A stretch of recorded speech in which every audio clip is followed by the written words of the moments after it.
നമുക്കൊരു 198 അതിൽ ചെറുതായിട്ട് എന്തെങ്കിലും അടിച്ചു കൊടുക്കാം. ഓക്കെ. ലോണ് 5 രൂപ നീ കരിപ്പുണ്ടോ? അപ്പോൾ നിങ്ങൾക്ക് കാണാൻ മനസ്സിലാവുമല്ലോ. ഇല്ല പറയണ്ട, എനിക്കൊന്നും പറയാനില്ല. എനിക്ക് സംശയമില്ല. അല്ല 1,99,000. ഓക്കെ. അപ്പോൾ ഫിനാൻസ് എങ്ങനെയാ? ഫിനാൻസ് ഒക്കെ ഫുൾ ഫിനാൻസ് കൊടുക്കും. അപ്പം പ്രൈസ് എങ്ങനെ? നമുക്കൊരു 5,90,000 ചോദ്യം. സത്യം പറഞ്ഞാൽ ഈ വിലക്ക് കിട്ടുമെന്ന് എനിക്ക് അറിയില്ല. അതിലൊരു 3,85 റേഞ്ചിന് കൊടുക്കാം. 3,85. ഓക്കെ. സിംഗിൾ ഓണർഷിപ്പ് വെറും 17,000 kilometre. Single ownership 17,000 kilometre first ആണ്. Okay. Single ownership 29,000 kilometre. 2024 model single ownership. 2020 last ആണ്. ഓക്കെ. ഏറ്റവും ടോപ്പ് എൻഡ് വണ്ടി ZX പ്ലസ് വണ്ടി. അപ്പോൾ എങ്ങനെയാ പ്രൈസ്? നമ്മൾ 1,45 പ്രതീക്ഷിക്കുന്നു. നെഗോഷ്യബിൾ ആണ്. 1,45 നെഗോഷ്യബിൾ ആണ്. നമസ്കാരം, പുതിയ വീഡിയോയിലേക്ക് എല്ലാവർക്കും സ്വാഗതം. ഞാൻ നന്ദകുമാർ. അപ്പോൾ നമ്മൾ വീഡിയോ കുറച്ച് ലാഗായിരുന്നു. കുറച്ച് അസുഖങ്ങൾ കാരണം ചെയ്യാൻ പറ്റിയതാണ് വീഡിയോ, പനിയൊക്കെ വന്ന കാരണം. അപ്പോൾ ഇന്നുള്ളത് ഏഞ്ചൽ കാർസിലാണ്. അപ്പോൾ അത്യാവശ്യം നല്ല വണ്ടികളുടെ കളക്ഷൻ വന്നിട്ടുണ്ട്. നമ്മൾ കഴിഞ്ഞ വീഡിയോയിൽ എങ്ങനെ ഉണ്ടായിരുന്നു? വീണ്ടും നല്ല സ്റ്റോക്ക് കയറിയിട്ടുണ്ട്. തീർച്ചയായിട്ടും. അല്ലെങ്കിൽ നമ്മൾ ഒരാഴ്ച ആയില്ല. പക്ഷേ നമ്മുടെ അമലോടെ ഭാഗത്ത് അല്ലെങ്കിൽ നെയ്യാറ്റിൻ്റെ ഭാഗത്ത് ഏറ്റവും കൂടുതൽ ഷോറൂം, വലിയ കളക്ഷൻ ഷോറൂം ഇത് തന്നെയാണ്. ഒരുപാട് വണ്ടികളുടെ കളക്ഷൻ. തീർച്ചയായിട്ടും.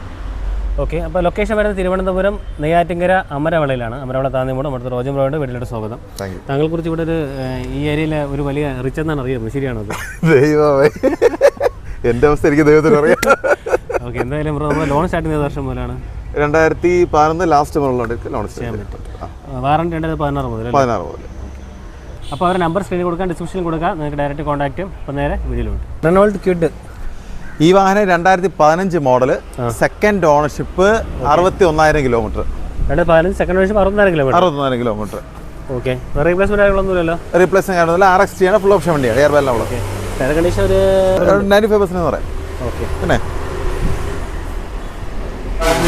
ബോഡിയൊക്കെ നീറ്റ് ആണ്, വേറെ സ്ക്രാച്ചസോ കാര്യങ്ങളൊന്നുമില്ല. റീപ്ലേസ്മെന്റ് ഒന്നുമില്ല. കമ്പനി സർവീസ് തന്നെയാണല്ലോ? കമ്പനി സർവീസ് തന്നെയാണ്. ഓക്കെ. അത് സീറ്റ് ഓർ ചെയ്തിട്ടുണ്ട് കേട്ടോ. ഇൻബിൽറ്റ് സീറ്റ് വരുന്നുണ്ട്. 2 ഡോർ പവറിൻ്റെ AC പവർ സ്റ്റിയറിംഗ് അല്ലേ? ഓക്കെ. അപ്പം ക്യുഡ് ഇത് 1 ആണോ 8 ആണോ? 8 അപ്പോൾ മൈലേജ് ഒരു 18 കിട്ടത്തില്ലേ? മോള് കിട്ടാൻ. അപ്പോൾ എങ്ങനെയാ പ്രൈസ്? 1,99,000. ഓക്കെ. അപ്പോൾ ഫിനാൻസ് എങ്ങനെയാ? ഫിനാൻസ് ഒക്കെ ഫുൾ ഫിനാൻസ് കിട്ടും. ഹ്യുണ്ടായി വരണം. എങ്ങനെയാണ് ഡീറ്റെയിൽസ്? ഈ വാഹനം 2008 model, second ownership, diesel variant ആണ്. വേറെ 93,000 കിലോമീറ്റർ ഈ വാഹനം ഓടിയിട്ടുള്ളൂ. അപ്പോൾ 28 പേപ്പർ ഉണ്ടല്ലേ? 28 പേപ്പർ ഉണ്ട്. നല്ല ക്വാളിറ്റി ഉള്ള വണ്ടിയാണ്. കണ്ടീഷൻ എങ്ങനെയുണ്ട്? നല്ല ക്വാളിറ്റി വണ്ടി. 4 ടയർ പുതിയതാണ്. ഓണർഷിപ്പ് എത്രയായി? Second ownership. ഫ്രണ്ട് പുതിയ ടയർ ആണ് പറയാൻ പറ്റുമോ? Okay. Interior condition seat work ചെയ്തിട്ടുണ്ട്. അത്യാവശ്യം ഫീച്ചേഴ്സ് കാര്യങ്ങളെല്ലാം വരുന്നുണ്ട്. 4 ഡോർ പവറിൻ്റെ പവർ സ്റ്റിയറിംഗ് കാര്യങ്ങളെല്ലാം വരുന്നുണ്ട്. AC ആണ്. എല്ലാം വർക്ക് ചെയ്യുമല്ലോ ബ്രോ? എല്ലാം വർക്ക് ചെയ്യാം. അപ്പോൾ ഈ 2008 ഡീസലിനൊക്കെ എങ്ങനെ മൈലേജ് വരും? 10-18 സുഖമായിട്ട് കിട്ടും മൈലേജ്. ഓക്കെ. കാരണം എനിക്ക് 2008 ഇത്ര ക്വാളിറ്റിയുള്ള വണ്ടികൾ കുറവാണ്. 8 മോഡലുള്ള ക്വാളിറ്റിയുള്ള വണ്ടികൾ കുറവാണ്. എഞ്ചിനൊക്കെ പക്ക കണ്ടീഷൻ. AC എല്ലാം വർക്കിംഗ് ആണ്. എല്ലാം വർക്ക് ചെയ്യാം. അപ്പോൾ എങ്ങനെയാണ് പ്രൈസ്? നമ്മൾ 1,45 പ്രതീക്ഷിക്കുന്നു. നെഗോഷ്യബിൾ ആണ്. 1,45 നെഗോഷ്യബിൾ ആണ്. i20 എങ്ങനെ ഡീറ്റെയിൽസ് വരുന്നത്? ഈ വാഹനം 2012 മോഡൽ, ഓട്ടോമാറ്റിക് ആണ്. Automatic petrol. Okay. Ownership kilometre? Second ownership 68,000 kilometre. Sports ആണല്ലേ വേരിയന്റ്? സ്പോർട്സ് ആണ്. ABS ഒക്കെ വരുന്നുണ്ട്. ABS എല്ലാം വരുന്നുണ്ട്. ഓക്കെ. വേറെ പ്രശ്നങ്ങളൊന്നും ഇല്ലല്ലോ? ഒന്നുമില്ല. ഓക്കെ. സ്പോർട്സ് ആണ്. അലോയ്സ് ഒക്കെ വരുന്നുണ്ട്. അലോയ്സ് എല്ലാം വരുന്നത്. അത് alloys, air bag, steering controls, climate AC, അത്യാവശ്യം എല്ലാ ഫീച്ചേഴ്സും വരുന്നുണ്ട്. 60% ടയർ ഉണ്ടല്ലേ? വേറെ മേജർ റീപ്ലേസ്മെന്റ് കാര്യങ്ങളൊന്നുമില്ല. ഓക്കെ. സീറ്റ് കവർ ഫാബ്രിക് ആണ്, പക്ഷേ മെയിൻറ്റൈൻഡ് ആണ് കേട്ടോ. അതിനകത്ത് inbuilt stereo, remote controls, automatic AC, 4 door പവറിൻ്റെ പവർ സ്റ്റിയറിംഗ് എല്ലാം വരുന്നുണ്ട്. അത്യാവശ്യം എല്ലാ ഫീച്ചേഴ്സും ഉണ്ട്. ഓക്കെ. അപ്പോൾ i20 ഓട്ടോമാറ്റിക് പെട്രോളിന് എങ്ങനെ മൈലേജ് കിട്ടും? മൈലേജ് ഒരു 12 ആവറേജ് പ്രതീക്ഷ. 15 ആ റേഞ്ച്. ഓട്ടോമാറ്റിക് അല്ലേ? അത്യാവശ്യം നല്ല പെർഫോമൻസ് ആയിരിക്കും. CVT അല്ലേ വരുന്നത്. അപ്പോൾ എങ്ങനെ പ്രൈസ്? നമുക്ക് ഫൈനൽ ഒരു 2,37,000 രൂപ കൊടുക്കാം. 2,37,000 നമുക്ക് ലോൺ അവൈലബിൾ ആണ്. ഫുൾ ലോൺ വരെ ചെയ്യാം. പക്ഷേ 1 വർഷം ലോൺ കിട്ടുള്ളൂ. ഓക്കെ. അങ്ങനെയാണ്. അപ്പം അത്രയും വരും. കാരണം അടവ് അത്രയും വരും. അപ്പം അത് ഓക്കെ ആണെങ്കിൽ നമുക്ക് ചെയ്യാൻ പറ്റും. ലോൺ ആണെങ്കിൽ, അല്ലെങ്കിൽ ക്യാഷ് നമുക്ക് ചെയ്യാം. അപ്പം നെക്സ്റ്റ് മെഴ്സിഡസ് ബെൻസ് അല്ലേ? അതെ, തീർച്ചയായിട്ടും. റോജം ബ്രോ ഇപ്പം ഏകദേശം നമ്മുടെ എന്താ പറയുക ഫിഷ് മാർക്കറ്റിൽ പോകാനായിട്ട് ഉപയോഗിക്കുന്നുണ്ട്. അതെ, അല്ല താങ്കൾക്ക് ഉപയോഗിക്കാം. കാരണം ലെക്സസ് ഉപയോഗിക്കുന്നില്ല. അപ്പം അത് തൽക്കാലം ലോൺ ഉപയോഗിച്ചിട്ട് ഇതാണെങ്കിൽ 2 വീട് സ്ഥലമില്ലാത്തതുകൊണ്ടാണ് ഇപ്പം ബുദ്ധിമുട്ട്. ലെക്സസ് ആരുടെ അടുത്തല്ല ഇഷ്ടമുള്ള സ്ഥലം, അല്ലെ ആരുടെ തള്ളിയിട്ടല്ലോ മതി. അവിടെ പാർക്ക് ചെയ്യാം. അപ്പം മെഴ്സിഡസ് ബെൻസ് സാധാരണ നമ്മൾ സാധാരണക്കാരാണ് പറയുന്നത്. നിങ്ങളെപ്പോലെ വലിയ ആൾക്കാരൊന്നുമില്ല. നമ്മൾ സത്യം പറഞ്ഞ പൈസ ഉള്ള സാധാരണക്കാരെ കുറിച്ച് പൊതുവെ ഒരു സംസാരമുണ്ട്. അമരവളയിലെ കോടീശ്വരനാണ് ആൾക്കാർ പറയുന്നത്. അപ്പോൾ പിന്നെ നിങ്ങൾക്ക് എന്തുവാ പലയിടത്തും പൊത്തിറക്കുന്ന കാര്യം പല പറഞ്ഞുള്ളൂ. ആയിക്കോട്ടെ ഡീറ്റെയിൽസ് പറ. ഈ വാഹനം 2013 സി ക്ലാസ് ആണ്, 220D ആണ്. 220D ഡീസലാണല്ലേ? ഡീസലാണ്. 66 കിലോമീറ്റർ വാഹനം ഓടിയിട്ടുള്ളത്. TN രജിസ്ട്രേഷൻ ആണ്. TN registration. അപ്പം അവർക്ക് കുറച്ച് അഡ്വാൻറ്റേജ് ആയിരിക്കും തീർച്ചയായിട്ടും. അപ്പം ഇത് കേരളക്കാർക്ക് കൊണ്ട് നമുക്ക് NOC എടുത്ത് കൊടുക്കാൻ പറ്റും അല്ലേ? കേരളക്കാരെ NOC എടുക്കാം, TN ഉപയോഗിക്കുന്ന അത് അങ്ങനെ വെച്ച് ഉപയോഗിക്കാം. ആവശ്യം വരുന്നില്ല. ഓക്കെ, ഇതിനകത്ത് ഇന്റർ കണ്ടീഷൻ സീറ്റ് ഫാബ്രിക് ആണ് കേട്ടോ. ഒരുപാട് ഫീച്ചേഴ്സ് ആണ്. സി ക്ലാസ് ആണ്, ഡീസലാണ്. അപ്പം കിലോമീറ്റർ എത്ര ബ്രോ? 66,000. 66 കിലോമീറ്റർ ഓടിയിട്ടുള്ളൂ. ഓക്കെ, വേറെ പ്രശ്നങ്ങളൊന്നുമില്ലല്ലോ? വേറെ അങ്ങനെ മേജറായിട്ട് വേറെ പ്രശ്നങ്ങളൊന്നുമില്ല. ഓക്കെ, പിന്നെ പെയിന്റ് ചെറിയൊരു സ്ക്രാച്ചസ് കാര്യങ്ങളൊക്കെ ഉണ്ടല്ലോ അവിടെ? അത് കടന്ന് ഈ വീട്ടിലുള്ള ചെറിയ പ്രശ്നങ്ങളാണ്. അത് പോളിഷ് ചെയ്യുമ്പോൾ മാറിക്കോളുമല്ലോ. വേറെ പ്രശ്നങ്ങളൊന്നുമില്ല? വേറെ അങ്ങനെ പുറത്തേക്ക് പ്രശ്നങ്ങളൊന്നുമില്ല. അപ്പം ഓണർഷിപ്പ് സിംഗിൾ ആണോ? Second owner. അപ്പം പ്രൈസ് എങ്ങനെ? നമുക്കൊരു 5,900 ചോദ്യം. സത്യം പറഞ്ഞാൽ ഈ വിലക്ക് കിട്ടുമെന്ന് എനിക്ക് അറിയില്ല. വണ്ടി നമുക്ക് 5,900 അതിൽ അടിച്ചു കൊടുക്കാം. പക്ഷേ കിലോമീറ്റർ 66,000 കിലോമീറ്റർ ആണല്ലോ. 7 കിലോമീറ്റർ ആണ് വണ്ടി ഓടിക്കുന്ന. കൊള്ളാം, അത്യാവശ്യം നല്ല മൈലേജ് ഉണ്ട്. 13 ഫിനാൻസ് കയറുമല്ലോ? ഫിനാൻസ് കയറും. എത്ര പേർ കയറും? 2 വർഷത്തേക്ക് കയറും. എന്തായാലും ഒരു ഈ ഓൾമോസ്റ്റ് ഫുൾ ഫിനാൻസും കയറും. അപ്പം നെക്സ്റ്റ് ഓൾട്ടോ K10. ഈ വാഹനം 2017 മോഡൽ, സിംഗിൾ ഓണർഷിപ്പ്, വെറും 17,000 kilometre. Single ownership 17,000 kilometre. Company service തന്നെയാണോ? Company service. VXC ഓപ്ഷണൽ വണ്ടിയാണ്. റീപ്ലേസ്മെന്റ് ഒന്നുമില്ലല്ലോ? ഒന്നുമില്ല. ഓക്കെ, VXC വരുന്നുണ്ട് അല്ലേ? കിലോമീറ്റർ 7 കിലോമീറ്റർ ആണല്ലേ ബ്രോ? 7 കിലോമീറ്റർ. പിന്നെ കാരണം അല്ല ചോദിച്ചു സ്ക്രാച്ചിൻ്റെ കാര്യങ്ങളൊന്നും ഇല്ല. പക്ഷേ ഞാൻ ലോക്കൽ ലെവൽ വണ്ടി കിട്ടാൻ പാടല്ലേ? തീർച്ചയായിട്ടും. സീറ്റ് വേറെ കാര്യങ്ങളൊക്കെ ചെയ്തിട്ടുണ്ട്. എഞ്ചിൻ റൂം കാണിച്ചു അപ്പം എങ്ങനെ മനസ്സിലാവും നമുക്ക്. ഓക്കെ, അതിനകത്ത് ഇൻബിൽറ്റ് സ്റ്റീരിയോ വരുന്നുണ്ട്. AC 2 ഡോർ പവർ അല്ലേ? അതെ. VXC variant. അഞ്ചിന് രൂപ നീറ്റ് ആയിരിപ്പുണ്ടോ? അപ്പോൾ നിങ്ങൾക്ക് കാണാൻ മനസ്സിലാവുമല്ലോ. ഇല്ല പറയണ്ട, എനിക്കൊന്നും പറയാനില്ല. എനിക്ക് സംശയമില്ല. അല്ല, ആൾക്കാർക്ക് സംശയം വരും. പലരും ചോദിക്കും എന്ത് ഓടാനിട്ടൊക്കെയാണോ. പക്ഷേ ഒരു എല്ലാവരും വിചാരിക്കുക എല്ലാവരും അങ്ങനെ കാർ എടുത്ത് എപ്പോഴും ഓടുന്ന ആൾക്കാരായിരിക്കില്ല. ഇപ്പം എനിക്കൊരു സെക്കൻഡ് കാറുണ്ട്. പക്ഷേ എനിക്ക് വേണ്ട ഒരു 3 വർഷത്തിനിടയ്ക്ക് ആ വണ്ടി ഓടിയത് മൊത്തം ഇല്ലെങ്കിൽ 2,000 കിലോമീറ്റർ ഞാൻ ഓടിയിട്ടുള്ളൂ. അതെ അതെ. മറ്റേ വണ്ടി ഓടുന്നുണ്ടല്ലോ, ഡീസൽ കാർ ഓടുന്നുണ്ട്. ഡീസൽ ഓടുന്നുണ്ട്. പിന്നെ ഓക്കെ, അപ്പോൾ ഇതിന്റെ പ്രൈസ് എങ്ങനെ വരുന്നത് ബ്രോ? നമ്മൾ 3,400 പ്രതീക്ഷിക്കുന്നത്. നെഗോഷ്യബിൾ ആണ്. ഫിനാൻസ് എത്ര വരും? 2.25 to 3 രൂപ വരെ ചെയ്യാം. Next WagonR. ഈ വാഹനം 2011 മോഡല്, സെക്കൻഡ് ഓണറാണ്. വേറെ റീപ്ലേസ്മെന്റ് ആക്സസ് ഒന്നും തന്നെ വരുന്നില്ല. പുതിയ പേപ്പറാണ്, ഇപ്പോൾ ടെസ്റ്റ് കഴിഞ്ഞിട്ടേ ഉള്ളൂ. 5 വർഷം പേപ്പറുണ്ട്. 5 വർഷം പേപ്പറുണ്ട്. ഓക്കെ, വേറെ റീപ്ലേസ്മെന്റ് ഒന്നുമില്ല?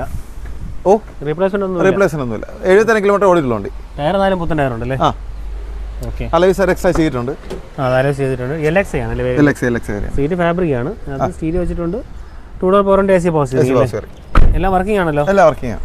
Okay, tyre front average, back പുത്തനാണ്. ഫ്രണ്ട് ആവറേജ് അല്ല, അത്യാവശ്യം ഓടാണ്ട്. 70% ടയർ ഉണ്ട്. പുത്തനെന്ന് പറയാൻ പറ്റൂല. എങ്ങനെയാ പ്രൈസ്? നമുക്കൊരു 1.98 ആ റേഞ്ചിന് കൊടുക്കാം, ചെറുതായിട്ട് രജിസ്റ്റർ കൊടുക്കാം. അപ്പം നെക്സ്റ്റ് ഓൾട്ടോ 800. ഈ വാഹനം 2022 മോഡല്, സിംഗിൾ ഓണർഷിപ്പ്, വേറെ റീപ്ലേസ്മെന്റ് കാര്യങ്ങളൊന്നും തന്നെ ഇല്ല. കിലോമീറ്ററോ? Kilometre 32,000 kilometre. 32,000 kilometre. Company service തന്നെയാണോ? Company service. റീപ്ലേസ്മെന്റ് ഒന്നുമില്ല. VXC വേരിയന്റ് ആണ്. VXC ബോഡിക്ക് നീറ്റാണ്, വേറെ സ്ക്രാച്ചസ് കാര്യങ്ങളൊന്നും ഇല്ല. AC positive, front 2 power window, air bag, company music system, central lock, അത്യാവശ്യം എല്ലാ ഫീച്ചേഴ്സും വരുന്നുണ്ട്. എയർ ബാഗും വരുന്നുണ്ട് അല്ലേ? അതെ. ഓക്കെ, അപ്പം 22 VXI. അപ്പം എങ്ങനെയാണ് പ്രൈസ്? നമുക്ക് ഫൈനൽ ഒരു 3.85 റേഞ്ചിന് കൊടുക്കാം. 3.85. ഓക്കെ, ഫിനാൻസ് എങ്ങനെ വരും? ഫിനാൻസ് നമുക്ക് 3.25 to 3.5 റേഞ്ച് വരെ ചെയ്യാം. ഡസ്റ്റർ എങ്ങനെ ഡീറ്റെയിൽസ് വരുന്നത്? ഈ വാഹനം 2016 മോഡൽ, സിംഗിൾ ഓണർഷിപ്പാണ്, ഡീസൽ ഓട്ടോമാറ്റിക് ആണ്. 2016 single ownership, diesel automatic. Okay, ownership kilometre? Single ownership 1,06,000 kilometre. 1.6. Company service തന്നെയാണോ? Company service. KL01 fancy number ആണോ കേട്ടോ? KL01 1414 അല്ലേ? അല്ല 1441. ഓക്കെ, വേറെ റീപ്ലേസ്മെന്റ് ഒന്നുമില്ലല്ലോ ബ്രോ? ഒന്നുമില്ല, പക്ക നല്ല ക്വാളിറ്റി ഉള്ള വണ്ടിയാണ്. മേജർ സർവീസ് എല്ലാം കഴിഞ്ഞിട്ടുണ്ടോ? മേജർ സർവീസ് കഴിഞ്ഞിട്ടുണ്ട്. Okay, Inter condition seat work ചെയ്തിട്ടുണ്ട് കേട്ടോ. പ്രീമിയം സീറ്റ് വർക്ക് ചെയ്തിട്ടുണ്ട്. Inbuilt stereo, air bag, ABS, അത്യാവശ്യം ഫീച്ചേഴ്സ് ഉണ്ട്, വരുന്നുണ്ട് അല്ലേ? ഓക്കെ, അപ്പോൾ എങ്ങനെ പ്രൈസ്? ഇത് നമുക്കൊരു 4.75 കൊടുക്കാം. 4.75. ഫുൾ ലോൺ വരെ അവൈലബിൾ ആണ്. ഫുൾ ലോൺ കിട്ടും. ഫുൾ ലോൺ അവൈലബിൾ ആണ്. സൈലോ എങ്ങനെ ഡീറ്റെയിൽസ് വരുന്നത്? ഈ വാഹനം 2013 വണ്ടി. Okay, single ownership, 99,000 kilometre. Okay, വേറെ റീപ്ലേസ്മെന്റ് കാര്യങ്ങളൊന്നും ഇല്ല ബ്രോ? ഒന്നുമില്ല, പക്ക ക്വാളിറ്റി വണ്ടി. ഓക്കെ, KL01 വണ്ടി അല്ലേ? അതെ. വേറെ പ്രശ്നങ്ങളൊന്നും കാണുന്നില്ല, സ്ക്രാച്ചസ് കാര്യങ്ങളൊന്നുമില്ല. എഞ്ചിൻ കണ്ടീഷൻ ഒക്കെ പക്കയല്ലേ? പക്ക വണ്ടി. എംഹോക്കാണ്. എംകോക്ക് എഞ്ചിനാണ്. അതെ, കാരണം ഇതിൽ 2 ഈഗിളും വരും. ഇത് ഈഗിളല്ല, എംഹോക്കാണ്. എംകോക്കാണ്. സീറ്റ് വർക്ക് ചെയ്തിട്ടുണ്ട്. അതിനകത്ത് ഇൻബിൾട്ട് സീറ്റ്, ഇൻബിൾട്ട് അല്ല, അതിന് സ്റ്റീരിയോ വെച്ചിട്ടുണ്ട്. ഫോർവേഡ് പോസ്റ്റ് കയറുന്നുണ്ട്. വണ്ടി വൃത്തിയുണ്ടല്ലേ? പക്ഷേ പക്ക എന്ന് വെച്ചാൽ ഇപ്പം എന്താ പറയാനായിട്ട് 2013 മോഡലിനെ സംബന്ധിച്ച് നല്ല ഹൈ ക്വാളിറ്റി, 4 പുതിയ ടയർ, പുത്തൻ ടയറുണ്ട്, സ്പെയർ കീ ഉൾപ്പെടെ എല്ലാ കാര്യങ്ങളും ഉണ്ട്. ഫുൾ കമ്പനി സർവീസ്, ഒരു റീപ്ലേസ്മെന്റോ പാച്ച് വർക്കോ ഒന്നുമില്ല. ഹൈ ക്വാളിറ്റി വണ്ടിയാണ്. ഓക്കെ. പക്ഷേ നമ്മൾ ഒരു 7 സീറ്റ് വാങ്ങിക്കുന്നവർക്ക് അത്യാവശ്യം മൈലേജും കാര്യങ്ങൾ വരുന്നുണ്ട്. മെയിൻ്റനൻസ് കുറവാണ്. അപ്പോൾ അവർക്ക് എടുത്താലും ചെയ്യാൻ വേറെ ഒന്നുമില്ല. നല്ല ക്വാളിറ്റി വണ്ടി. ഓക്കെ. പ്രൈസ് ഒന്നും പറയില്ല. പ്രൈസ് എങ്ങനെയാണ്? അപ്പോൾ നമ്മൾ പ്രതീക്ഷിച്ച വില 4,40,000 രൂപയാണ്. വില കൂടുതലാണ്, ഞാൻ ഇല്ലെന്ന് പറയില്ല. കാരണം ഒന്ന് ഇംഹോക്ക് വേരിയൻ്റാണ്. പിന്നെ വണ്ടി അത്ര ഹൈ ക്വാളിറ്റിയാണ്. വന്ന് നോക്കിയിട്ട് പറഞ്ഞാൽ മതി. നമ്മൾ പറയാൻ നോക്കണ്ട. അവർ വണ്ടി താല്പര്യമുള്ളവർ വന്ന് നോക്കുക. ഫിനാൻസ് കയറുമോ? ഫിനാൻസ് ഒരു 3.5 വരെയൊക്കെ ഫിനാൻസ് കൊടുക്കുക. ബ്രോ, അപ്പം സ്വിഫ്റ്റ് ലേറ്റസ്റ്റ് മോഡൽ എങ്ങനെയാണ് ഡീറ്റെയിൽസ് വരുന്നത്? 2024 മോഡല്, സിംഗിൾ ഓൺഷിപ്പ്. 2020 ലാസ്റ്റ് ആണ്. ഓക്കെ. ഏറ്റവും ടോപ്പ് എൻഡ് വരും ZXi പ്ലസ് വണ്ടി. ഓക്കെ. ഏറ്റവും ടോപ്പ് എൻഡ്, ഞാൻ പറയാം, ഏറ്റവും ടോപ്പ് ZXi പ്ലസ് ആണ് ഈ ഇറങ്ങി വെച്ചാൽ ഏറ്റവും ടോപ്പ് എൻഡ് വണ്ടി. ഓക്കെ. Kilometre 6,000 kilometre. അത്ര ഓടിയിട്ടുള്ളൂ? അത്രേ ഉള്ളൂ. സിംഗിൾ ഓണർഷിപ്പ് തന്നെ? സിംഗിൾ ഓൺഷിപ്പ്, സ്റ്റെപ്പിനൊന്നും ഉപയോഗിച്ചിട്ടില്ല. വെറും 6,000 കിലോമീറ്റർ വണ്ടി. പുത്തൻ വണ്ടി വിലയിരിപ്പുണ്ട്. പുത്തൻ വണ്ടിയിലെടുക്കുക. ടയർ കണ്ടീഷൻ കണ്ടാൽ അറിയാം, തേയ്മാനമൊന്നുമില്ല. പക്ക. സ്റ്റെപ്പിന് ഉപയോഗിച്ചിട്ടില്ല. AC power steering, 6 air bag, 9 inch set വരുന്നുണ്ട്. ക്രൂസ് കൺട്രോൾ, ഹിൽ ഹോൾഡ്, അത്യാവശ്യം എല്ലാ ഫീച്ചേഴ്സും വരുന്നുണ്ട്. ഓക്കെ. പുഷ് ബട്ടൺ സ്റ്റാർട്ട് വരുന്നുണ്ട്. ഹീലസ് എൻട്രി എല്ലാം വരുന്നുണ്ട് അല്ലേ? എല്ലാ ഫീച്ചേഴ്സും ഉണ്ട്. അത്യാവശ്യം എല്ലാ ഫീച്ചേഴ്സും ഉണ്ട്. 6 എയർ ബാഗ് എല്ലാം വരുന്നുണ്ട്. പിന്നെ മൈലേജ് 23-24 മൈലേജ് ഉണ്ട്. അതുകൊണ്ട് സിലിണ്ടർ കുറച്ചില്ലേ? ആ ഓക്കെ. അപ്പോൾ 3 സിലിണ്ടറാണ്, പക്ഷേ നല്ല മൈലേജ് കിട്ടും. തീർച്ചയായിട്ടും. ഓക്കെ. അപ്പോൾ എങ്ങനെ അതിൻ്റെ പ്രൈസ്? നമ്മൾ 890 പ്രതീക്ഷിക്കുന്നത്. ഡ്യുവൽ ടോൺ വരുന്നില്ല? Dual tone. അത് നമ്മൾ ഏറ്റവും ടോപ്പ് തന്നെയാണ്. ഓക്കെ. പ്രൈസ് എങ്ങനെ പറഞ്ഞേ? നമ്മൾ 890 പ്രതീക്ഷിക്കുന്നത്. നെഗോഷ്യബിളാണ്. ഇതിന് പുതിയ വണ്ടിക്ക് എത്ര പ്രൈസ് വരുന്നു? പുതിയ 11 സമയം വരുന്നുണ്ടല്ലേ? അപ്പോൾ ഫിനാൻസ് എങ്ങനെയാണ്? മാക്സിമം കിട്ടും. മാക്സിമം. നെക്സ്റ്റ് എർട്ടിക എങ്ങനെയാണ് ഡീറ്റെയിൽസ് വരുന്നത്? ഈ വാഹനം 2024 ലാസ്റ്റ് ആണ്. ഓക്കെ. Single ownership, 29,000 kilometre. വേറെൻ്റെ ഏതായിരുന്നേ? ZXi. അലോയ്സ് വരുന്നതല്ലേ? അലോയ്സ് കംപ്ലൈൻറ്റ് ചെയ്തതാ. ഓക്കെ. വേറെ സ്ക്രാച്ചിൻ്റെ കാര്യങ്ങളൊന്നുമില്ല. ഫുള്ളി കമ്പനി സർവീസ് ആണല്ലോ? ഫുൾ കമ്പനി നല്ല ക്വാളിറ്റിയുള്ള ഇത് സ്മാർട്ട് ഹൈബ്രിഡ് ആണല്ലേ? Smart hybrid. ഓക്കെ. റീപ്ലേസ്മെൻ്റ് ഒന്നുമില്ലല്ലോ? ഒന്നുമില്ല. അത് നീറ്റ് ആയിരിപ്പുണ്ട്, സ്ക്രാച്ചസ് ഒന്നുമില്ല. ഓക്കെ. ഇൻറ്റഗ്രേഷൻ സീറ്റ് വർക്ക് ചെയ്തിട്ടുണ്ട്. ഇതിനകത്ത് ഇൻബിൾട്ട് സ്റ്റീരിയോ വരുന്നുണ്ട്, ഓട്ടോമാറ്റിക് AC വരുന്നുണ്ട്, 4x4 power steering, scene mode controls കാര്യങ്ങളെല്ലാം വരുന്നുണ്ട്. എയർ ബാഗ്, ABS എല്ലാം വരുന്നുണ്ട്. അത്യാവശ്യം എല്ലാ ഫീച്ചേഴ്സ് വരുന്നുണ്ട്. ഓക്കെ. അപ്പോൾ എർട്ടിക എങ്ങനെ ഈ മോഡലിൽ മൈലേജ് വരുന്നത്? മൈലേജ് 18-20 മൈലേജ് കിട്ടും 1 ലിറ്റർ അടിക്കുമ്പോൾ. പിന്നല്ലാതെ മൈലേജ് നല്ല മൈലേജ് മൈലേജ് കിട്ടുമല്ലോ. എന്തായാലും അപ്പോൾ 16 മേളിൽ എന്തായാലും കിട്ടുമല്ലോ? ഉറപ്പാണ് കിട്ടും. ഓക്കെ. അപ്പോൾ ഇതെങ്ങനെ? അപ്പോൾ പ്രൈസ് നമ്മൾ 11 പ്രതീക്ഷിക്കുന്നത്. നെഗോഷ്യബിളാണ്. അപ്പം റോജൻ ബ്രോ വീഡിയോ അതിൻ്റെ പേരല്ലേ? തീർച്ചയായിട്ടും. നമ്മൾ വീണ്ടും കുറച്ച് സ്റ്റോക്ക് കിടപ്പുണ്ട്, പക്ഷേ നമ്മൾ ഇപ്പോൾ കുറച്ച് കാണിച്ചിട്ടുള്ളൂ. തീർച്ചയായും. അപ്പം അടുത്തൊരു വീഡിയോ കാണാം.